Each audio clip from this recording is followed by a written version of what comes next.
Hello दोस्तों, आप सभी का स्वागत करती हूँ मैं अपने यूट्यूब चैनल में। आज की इस वीडियो में हम पढ़ने वाले हैं क्लास 10th के गोधली भाग 2 का 1 चैप्टर, जिसका नाम है श्रम विभाजन और जाति प्रथा, और इसका लेखक है भीमराव अंबेडकर जी। सबसे पहले जानेंगे हम भीमराव अंबेडकर जी का जीवन परिचय। बाबा साहब भीमराव अंबेडकर का जन्म 14 अप्रैल 1891 ईस्वी में मध्य प्रदेश में एक दलित परिवार में हुआ था। मानव मुक्ति के पुरोधा बाबा साहब अपने समय के सबसे सुपठित जानों में से एक थे।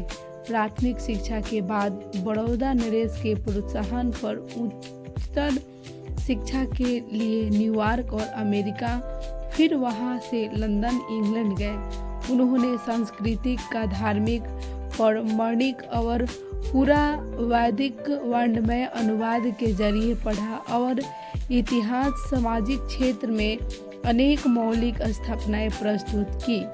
सब मिलकर वे इतिहास, मीमांसक, विभेदता और शास्त्री, समाजशास्त्री, शिक्षाविद तथा धर्म दर्शन के व्याख्याता बनकर उभरे और स्वदेश में कुछ समय उन्होंने वकालत भी किया।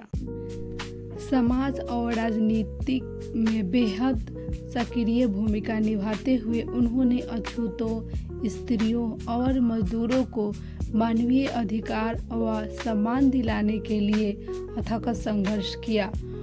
उनके चिंता व रचनात्मक के मुख्यतः 3 प्रेरक व्यक्ति रहे: बुद्ध, कबीर और ज्योतिबा फुले।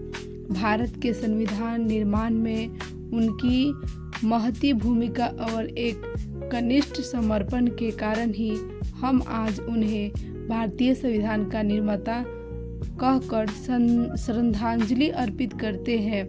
दिसंबर 1956 में दिल्ली में बाबा साहब का निधन हो गया। यहाँ प्रस्तुत पाठ बाबा साहब के विख्यात भाषण एनिहिलेशन ऑफ कास्ट के ललई सिंह यादव द्वारा किए गए हिंदी रूपांतरण जाति भेद का उच्छेद से किंचित संपादन के साथ लिया गया है। यह भाषण जाति प्रथा तोड़क मंडल लाहौर के वार्षिक सम्मेलन सन 1936 के अध्यक्षीय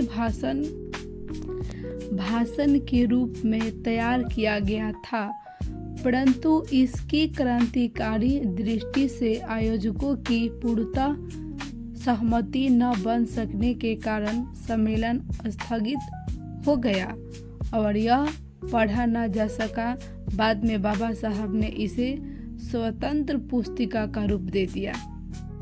प्रस्तुत पाठ में लेखक महोदय ने जाति प्रथा के कारण समाज उत्पन्न रूढ़िवादिता एवं लोकतंत्र पर खतरे को चित्रित किया है। आज के वैज्ञानिक युग में भी जातिवाद के पोषकों की कमी नहीं है। उनका तर्क है कि आधुनिक समाज कार्यकुशलता के लिए श्रम विभाजन को आवश्यक मानता है।